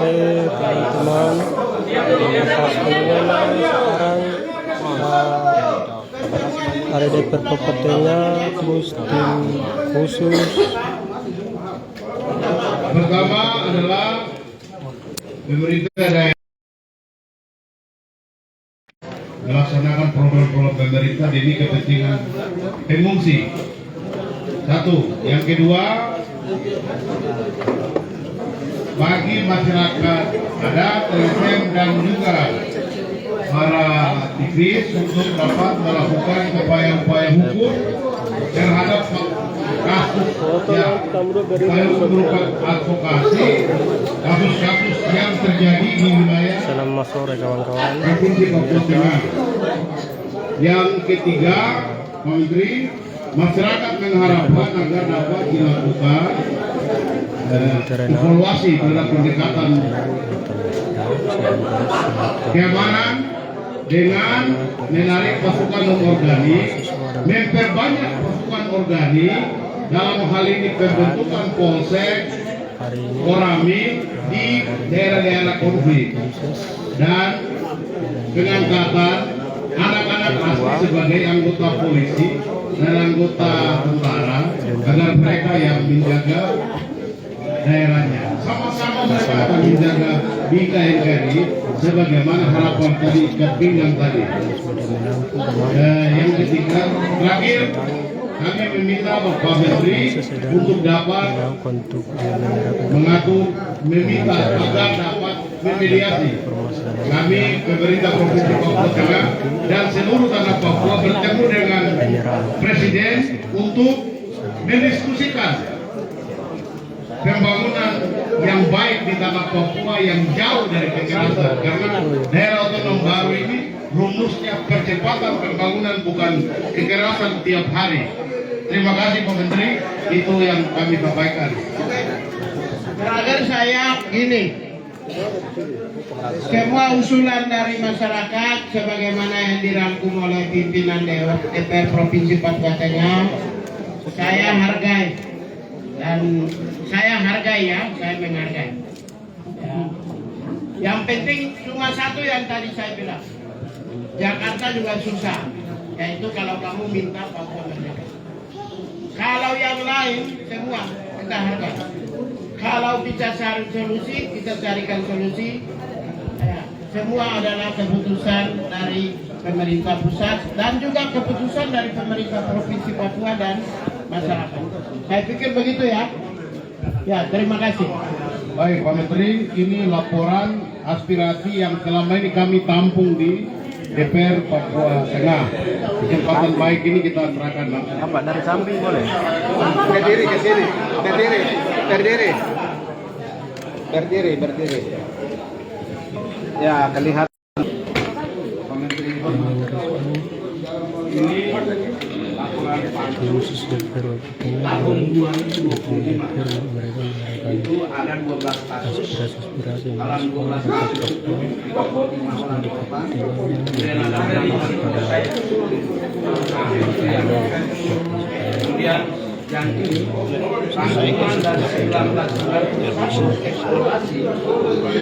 Di Kementerian HAM kan, biar ada tempat untuk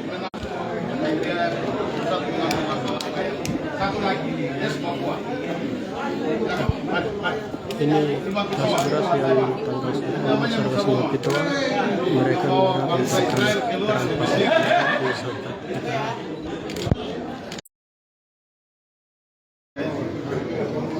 Dan selamat Hari Raya 17 Agustus. Kenapa Bace bicara itu dengan tertawa lagi? And that's our story for today. Stay with us for the next chapter. This is Manuscript Papua.